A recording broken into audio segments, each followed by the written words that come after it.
ادامه حملات مقاومتگران بر طالبان در شمال کابل. کماندوهای مقاومت بر پاسگاه طالبان در پنجشیر حمله کردند. زنان زیر پرچم طالبان. شمار از دختران میگویند که با تهدید ازدواج اجباری روبروند.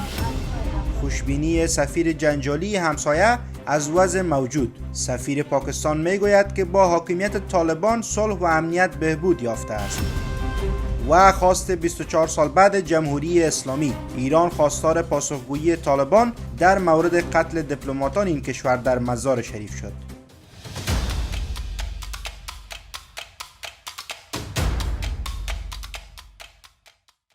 سلام و وقتتان بخیر. به خبرهای ساعت 10 از آماج نیوز خوش آمدید. منابع از جبهه مقاومت با فرستادن ویدیوی با آماج میگویند که کماندوهای جبهه مقاومت بر یک پاسگاه طالبان در دره پوجاوه پنجشیر حمله موشکی کردند. به گفته منابع این حمله در هماهنگی کماندوهای دره پوجاوه و قرارگاه شابه به رهبری فرمانده محمدیار صورت گرفته است. این پاسگاه 30 نفری طالبان در منطقه دواب و پنجشیر موقعیت داشته و در نتیجه این حمله مقاومتگران 10 جنگجوی طالب کشته شده و 5 تن دیگر زخم برداشتند. پیش از این امرالله صالح معاون پیشین ریاست جمهوری مدعی شده بود که جبهه مقاومت به اسلحه جدید دست یافته است. او شامگاه روز گذشته در صفحه فیسبوک خود نوشت که جبهه مقاومت در عملیات با استفاده از این اسلحه طالبان را وادار به عقب نشینی کرده است. طالبان تا اکنون در مورد این رویداد واکنشی نداشتند، اما همواره وجود فعال جبهه‌های جنگی را رد می‌کنند.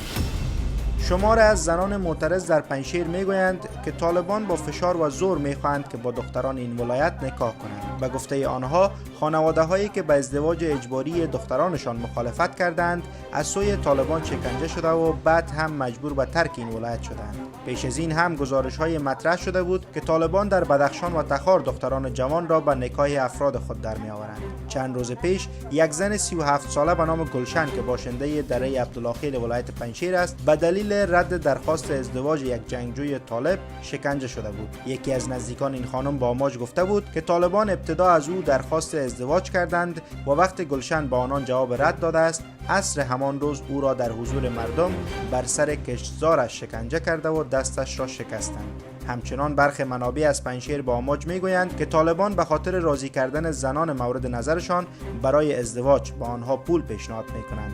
به گفته منابع باشندگان پنجشیر از این وضع ابراز نگرانی کرده و می‌افزایند که طالبان برایشان گفتند که مردم باید دخترانشان را به رضایت خودشان به عقد مجاهدین درآورند. با گذشت نزدیک به 1 سال از حکومت طالبان آنان همواره از سوی مردم به بی‌حرمتی، نقض قوانین و شریعت متهم شدند، موضوعی که طالبان آن را رد می‌کنند. با جواب رد این خانواده‌ها مواجه شدند و آزار و اذیت پرداختند. بیشتر از این خانواده‌ها مجبور به ترک خانه‌های خود شدند. زنان در پنجشیر امنیت روحی و روانی ندارند.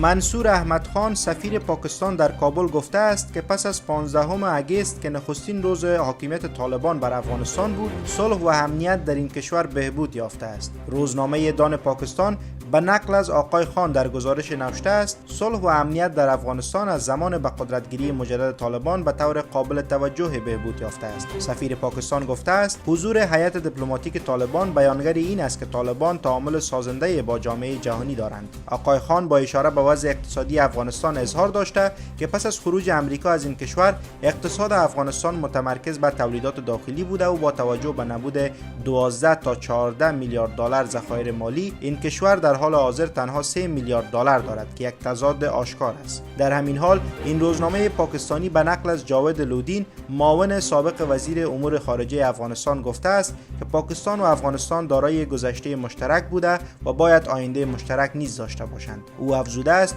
صعود طالبان نقطه عطف برای افغانستان بوده است. با این حال محمد صادق نماینده ویژه پاکستان در امور افغانستان با استقبال از مذاکرات تحریک طالبان پاکستان با میانجیگری طالبان افغانستان گفته است است طالبان افغانستان ثابت کردند که در گفتگوهای پاکستان با تحریک طالبان پاکستان مفید بوده است. وی همچنین در مورد بازگشایی مکتب‌های دخترانه در افغانستان گفته ما ممکن است با برخی از دیدگاه‌ها و نکات ظریف موافق باشیم، اما به حق آموزش برای همه به عنوان یک حق اساسی بشر معتقدیم. او در ادامه گفته است که در چند ماه گذشته پاکستان از جامعه بین‌المللی خواسته است تا تعامل سازنده خود را با افغانستان حفظ کند. این اظهارات در حال صورت می‌گیرد که با وجود تلاش‌های پاکستان تا اکنون هیچ کشور طالبان را به رسمیت نشناخته‌اند.